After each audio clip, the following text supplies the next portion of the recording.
Good morning विद्यार्थ्यांनो. आज आपण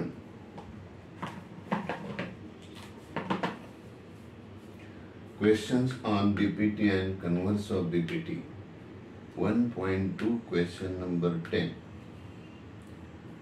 हा क्वेश्चन दोन टाईपचा आपल्या बुकमध्ये दिलेला म्हणजे परीक्षेला दोन टाईप विचारतात. एक विचारतात की प्रूव्ह दॅट आणि दुसरा असतो की ॲक्टिव्हिटी.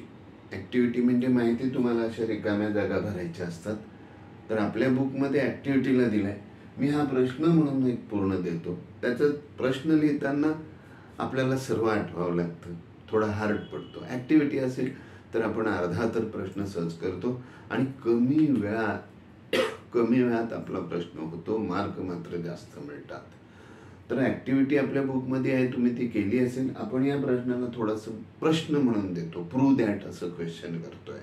काय फरक नाही आहे, पण लिहिताना फरक आहे, तो आपल्या लक्षात येईल. आपण सुरुवात करू. प्रश्न दिलाय आपल्याला, आपण तो प्रश्न वाचून बघूया जरा. बघा, ही ट्रायंगल आहे. In triangle DEF, X is a interior point. दिले एक point X is in the interior point of triangle DEF and it is joined to the vertices of DEF. PQ parallel to DE, QR parallel to EF. Prove that PR parallel to DF. असं दिलेलं की हा एक्सटिरियर point आहे of this triangle. Exterior point joined to vertices D, E and F. Then PQ parallel to D, QR parallel to EF and show that PR parallel to DF.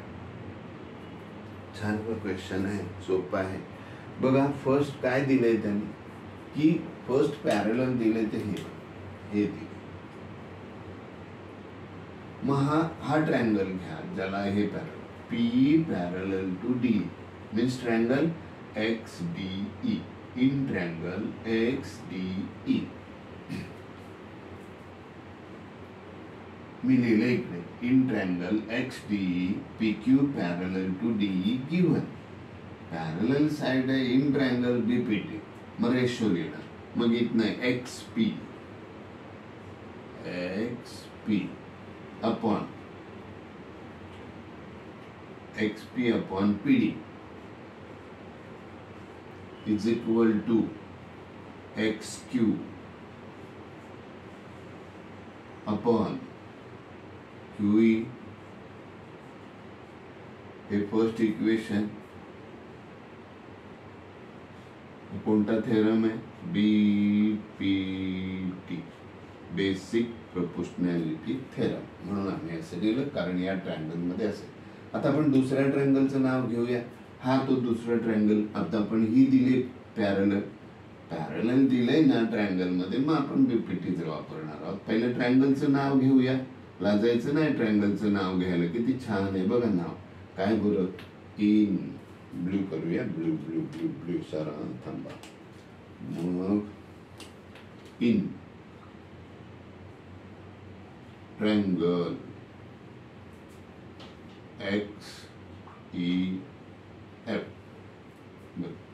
XEF. Who is parallel? QR parallel EF. This is given for us. Given. Therefore BPT. आता BPT काय येणार बरं? साधी गोष्ट आहे. XQ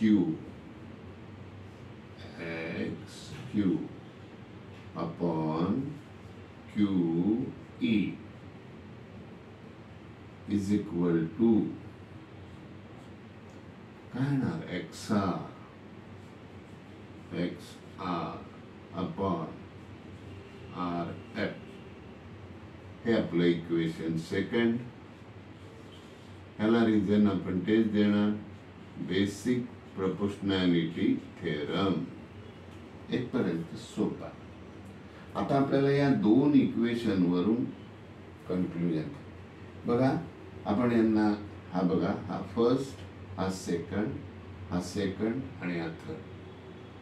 म्हणजे हा first ratio equal to second आणि second ratio equal to third ratio. म्हणजे मग आपल्याला माहिती आहे बघा, 1 2 3 हा पहिला दुसऱ्याचा मित्र आहे, दुसरा तिसऱ्याचा मित्र आहे, तर तिसरा पहिल्याचा मित्र नक्कीच असणार. बरोबर ना? बरोबर, नक्की. मग तसंच आहे बघा, हा पहिला रेशो दुसऱ्याशी इक्वल आहे आणि हा दुसरा रेशो तिसऱ्याशी इक्वल आहे. Therefore first is equal to third. मग ती लिहूया आणि मग ती देअरफॉर थांबा.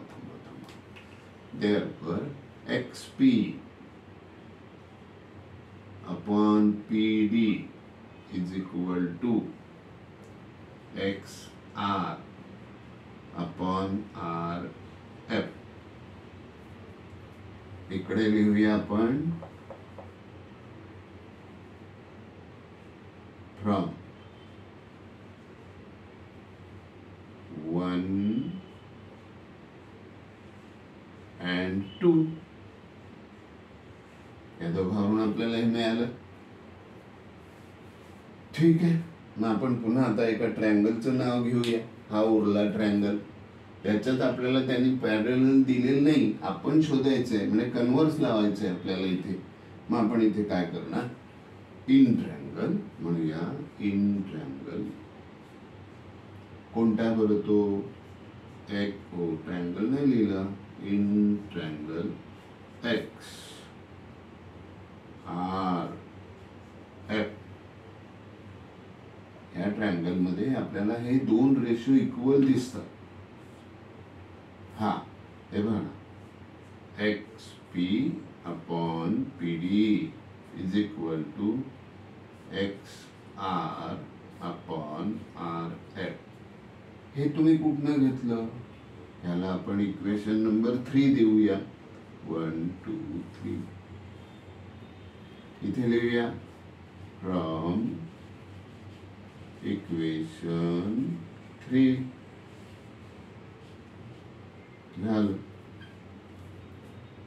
हे जर या ट्रायंगल मध्ये दोन रेशो इक्वल आहेत म्हणजे ती लाईन पॅरलल आहे. Therefore PR parallel to DF. मग याला कन्व्हर्स ऑफ BPT असं द्यायचं. दोन रेशो इक्वल आहेत त्या ट्रायंगल मध्ये, मग ती लाईन त्याला पॅरलल असते. ही साधी गोष्ट आहे विद्यार्थ्यांना. जरी साधी असली तरी आपल्याला याचा सराव करावा लागेल. माहिती आहे तुम्हाला, आणि तुम्ही अभ्यासू आहात, तुम्हाला मदत व्हावी. पटकन एक 5-7 मिनिटाचा व्हिडिओ असतो, तेवढा आपण बघायचं, तसा लिहून काढायचा. एकदा न बघता लिहा, बस झालं. एवढं केलं की नंतर एकदा जरी बघितलं तरी तुमच्या तो पूर्ण लक्षात राहील आणि मग तुम्ही एक पाठी बना. अरे तुम्ही जर एक पाठी झाला तर बघायलाच नको, तुम्हाला चांगले मार्क मिळतील. तर बघा, चांगले मार्क मिळावे यासाठी माझी धडपड आहे. तुम्ही चांगले मार्क मिळावे यासाठी तुम्ही मी सांगितलं तसा अभ्यास करा आणि उरलं तर लाईक करा, सबस्क्राईब करा, आपल्याला शेअर करा. दुसऱ्याला दिल्याने आपल्याला जास्त वाढतं आपल्याकडच्या गोष्टी. चला, जास्त वेळ नकोय. उद्या आपण पुन्हा भेटणार आहोत.